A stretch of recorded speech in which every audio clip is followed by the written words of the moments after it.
बिस्मिल्लाहिर्रहमानिर्रहीम। अस्सलाम वालेकुम। Welcome to my YouTube channel. I am doctor Shahid Raza. आज हम डिस्कस करेंगे school of thoughts and psychology के रिलेटेड एमसीक्यूज। अच्छा, इसमें जो करेक्ट आंसर होगा उसको भी मैं बताऊंगा, उसकी डिटेल भी थोड़ी सी आपको बताई जाएगी और इसके साथ जो बाकी 3 ऑप्शंस होंगे, डिस्ट्रैक्टर जिसे कहा जाता है, तो उनकी डिटेल भी मुख्तसर सी हम वजाहत करेंगे उसमें। देखिए, सबसे पहला जो एमसीक्यू है वो है which school of thought focused on the study of conscious experience through introspection. यानी कौन सा स्कूल ऑफ थॉट है कि जिसमें स्टडी किया जाता है कॉन्शियस एक्सपीरियंस को इंट्रोस्पेक्शन मेथड के जरिए। इंट्रोस्पेक्शन मेथड ये होता है कि कोई भी शख्स खुद बताता है अपने बारे में जो उसके माइंड में चल रहा होता है, तो इस मेथड को कहा जाता है इंट्रोस्पेक्शन। ये सबसे पहला मेथड था जो यूज किया गया था कॉन्शियस एक्सपीरियंस को स्टडी करने के हवाले से। तो कौन सा स्कूल ऑफ थॉट फोकस करता है इस तरह से? तो इसमें 4 ऑप्शन हैं: behaviourism, structuralism, functionalism, gestalt psychology. तो इसका करेक्ट आंसर है स्ट्रक्चरलिज्म। इसकी वजाहत यह है कि स्ट्रक्चरलिज्म एसोसिएटेड है विलियम वोंट और एडवर्ड टिचनर के साथ। इन दो साइकोलॉजिस्ट का बहुत काम है रिलेटेड टू स्ट्रक्चरलिज्म, और इन्होंने स्टडी किया basic elements of conscious experience और उसमें यूज किया था जो मेथड था इंट्रोस्पेक्शन। तो बाकी जो 3 ऑप्शंस थे, ए बिहेवियरिज्म, ये मेनली फोकस करता है ऑब्जर्वेबल बिहेवियर, और सी जो है फंक्शनलिज्म, ये फोकस करता है फंक्शंस ऑफ मेंटल प्रोसेसेस, और डी गेस्टाल्ट साइकोलॉजी, ये फोकस करता है होल पैटर्न ऑफ एक्सपीरियंस। दूसरा मल्टीपल चॉइस क्वेश्चन है who is most closely associated with structuralism. In structuralism के साथ ये इन 4 लोगों में से, इन 4 साइकोलॉजिस्ट में से कौन सा most closely associated? John B Watson, B William James, C Edward Titchener, D Sigmund Freud. तो इसका करेक्ट आंसर है एडवर्ड टिचनर। एक्सप्लेनेशन, वजाहत इसकी ये है कि टिचनर ने डेवलप किया structuralism and emphasised analysing conscious experience into basic components, और उन्होंने जो उसके बेसिक कंपोनेंट्स थे उसको एनालाइज करने के लिए स्ट्रक्चरलिज्म को डेवलप किया, और इसकी टर्म जो है वो भी यूज की फर्स्ट टाइम। ये जो था जॉन बी वॉटसन, तो ये मेजर फिगर हैं बिहेवियरिज्म के हवाले से जाने जाते हैं, इनका काम जो है। बी विलियम जेम्स, ये फंक्शनलिज्म के हवाले से जाने जाते हैं, और डी सिगमंड फ्राइड, ये साइको एनालिसिस के फाउंडर हैं। थर्ड पे आता है which school emphasised how mental processes help people adapt to their environment.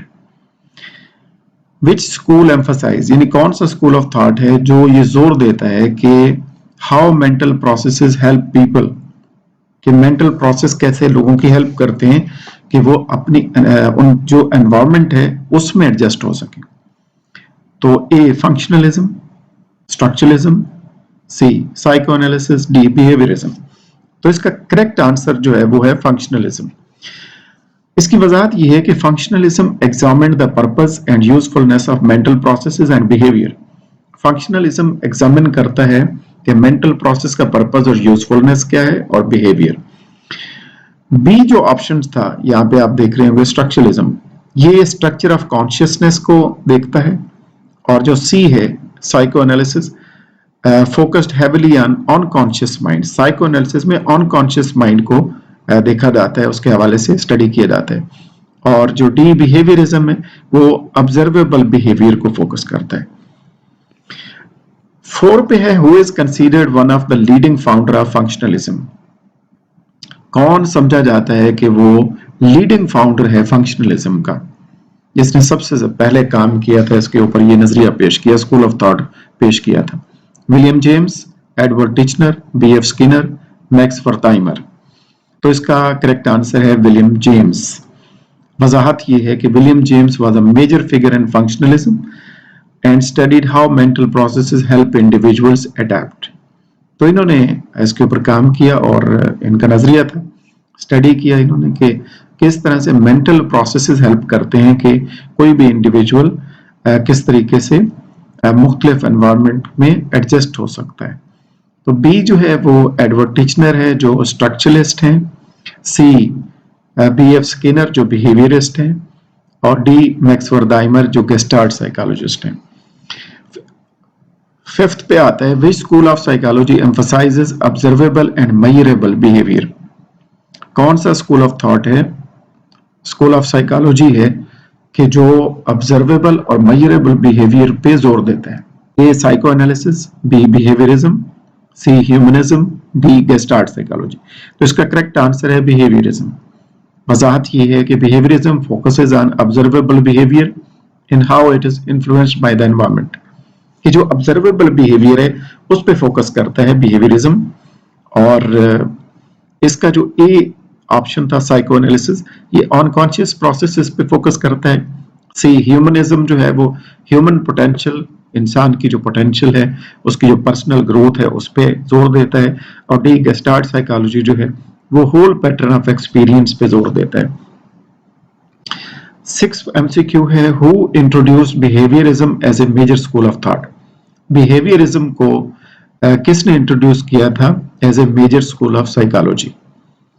तो A John B Watson, B Carl Rogers, C Wilhelm Wundt, D Carl Jung. तो इसका correct answer है John B Watson, J B Watson. इसकी वजाहत यह है कि John B Watson strongly established behaviorism and argued that psychology should focus on observable behavior। यानी जो observable behavior है उस पे फोकस करना चाहिए साइकोलॉजी के हवाले से, इनका नजरिया ये था। बी कार्ल रॉजर्स, इन्होंने ह्यूमनिस्टिक साइकोलॉजी के ऊपर काम किया। सी विल्हेम वोंट, इनका जो काम है वो associated with the early experimental tradition and structuralism. और D Carl Jung developed analytical psychology, Jung का काम जो है वो एनालिटिकल साइकोलॉजी के हवाले से। 7 B F Skinner is best known for his work in which school. B F Skinner जो है वो जाने जाते हैं उनका जो काम है किस स्कूल ऑफ थॉट के हवाले से? Gestalt psychology, behaviourism, C humanism, D structuralism. तो correct answer is B behaviourism. इसकी वजाहत यह है कि Skinner studied learning through reinforcement and punishment. Skinner का जो काम था उसमें उन्होंने स्टडी किया learning through reinforcement and punishment. ये दो कंसेप्ट इसके ऊपर इन्होंने देखा कि किस तरीके से रीइंफोर्समेंट काम करती है, पनिशमेंट किस तरीके से काम करती है। तो ये मेजर कंट्रीब्यूशन है बिहेवियरिज्म के हवाले से बी एफ स्किनर की। अच्छा, यहाँ पे जो ए था गेस्टाल्ट साइकोलॉजी, ये फोकस करता है परसेप्शन एंड होल। और सी जो था ह्यूमनिज्म, ये ह्यूमन ग्रोथ पे फोकस करता है। और डी स्ट्रक्चरलिज्म, ये कॉन्शियस एक्सपीरियंस के ऊपर फोकस करता है। नंबर 8 है which school emphasises the idea that the whole is greater than the sum of its parts. ये कौन सा स्कूल ऑफ थॉट है या नजरिया है या सोच है कि जो ये आइडिया इसके ऊपर फोकस करती है कि जो मुकम्मल चीज होती है वो जो उसके पार्ट्स का मजमुआ होती है उससे मुख्तलिफ चीज होती है। The whole is greater than the sum of its parts. A functionalism, B behaviourism, C Gestalt psychology, D psychoanalysis. The correct answer is C Gestalt psychology. Gestalt psychologists argued that people perceive experiences as organized wholes rather than simply as separate elements। उन्होंने ये देखा, जो gestalt psychologist हैं उनका नजरिया ये था कि जो लोग परसीव करते हैं डिफरेंट एक्सपीरियंसेस वो एज ए होल कुछ और चीज होती है, और अगर उसको सेपरेट एलिमेंट्स में डिवाइड कर दिया जाए, तकसीम कर दिया जाए, तो वो जो पार्ट्स हैं वो कुछ और होते हैं। तो इसलिए कहा जाता है the whole is greater than the sum of its parts. ये जो था इसमें फंक्शनलिज्म, वो फोकस करता है फंक्शंस ऑफ मेंटल प्रोसेसेस, जैसे नाम से जाहिर। बी बिहेवियरिज्म फोकस करता है ऑब्जर्वेबल बिहेवियर के ऊपर। सी जो गेस्टाल्ट साइकोलॉजी है वो फोकस करती है अनकॉन्शियस प्रोसेसेस के ऊपर। Number 9 who was a major founder of Gestalt psychology. कौन से इनमें से साइकोलॉजिस्ट हैं जिन्होंने गेस्टाल्ट साइकोलॉजी के हवाले से काम किया और मेजर फाउंडर माने जाते हैं? A Max Wertheimer, B Sigmund Freud, C William James, D John Watson. Correct answer is A Max Wertheimer. Max Wertheimer was one of the founders of Gestalt psychology.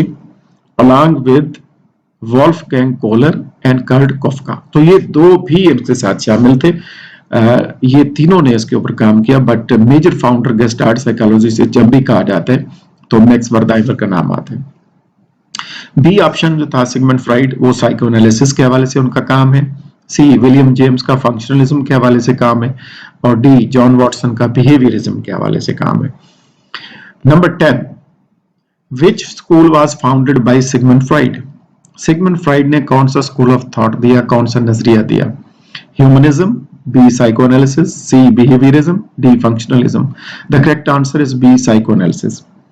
Sigmund Freud ने psychoanalysis के हवाले से काम किया। Freud developed psychoanalysis which emphasise the unconscious mind, conflicts and early experiences. यानी लोगों का जो अनकॉन्शियस माइंड है उसके हवाले से इनका काम है। डिफरेंट कॉन्फ्लिक्ट्स हैं, इश्यूज हैं, अर्ली एक्सपीरियंसेस हैं लोगों के, उसको देखा गया। तो फ्राइड ने, सिगमंड फ्राइड ने इसके ऊपर काम किया, व्हिच इज कॉल्ड साइकोएनालिसिस। ये जो ऑप्शन था ह्यूमनिज्म, ये फोकस करता है ग्रोथ एंड ह्यूमन पोटेंशियल के ऊपर, जैसे नाम से जाहिर है। सी बिहेवियरिज्म, अगेन एंड अगेन हम बात कर रहे हैं कि बिहेवियरिज्म फोकस करता है ऑब्जर्वेबल बिहेवियर के ऊपर। एंड डी फंक्शनलिज्म, ये स्टडी करता है फंक्शंस ऑफ मेंटल प्रोसेस। तो 10 एमसीक्यूज पे आज हम खत्म करेंगे, नेक्स्ट इंशाल्लाह बात करेंगे। अपना ख्याल रखिएगा, अल्लाह हाफिज।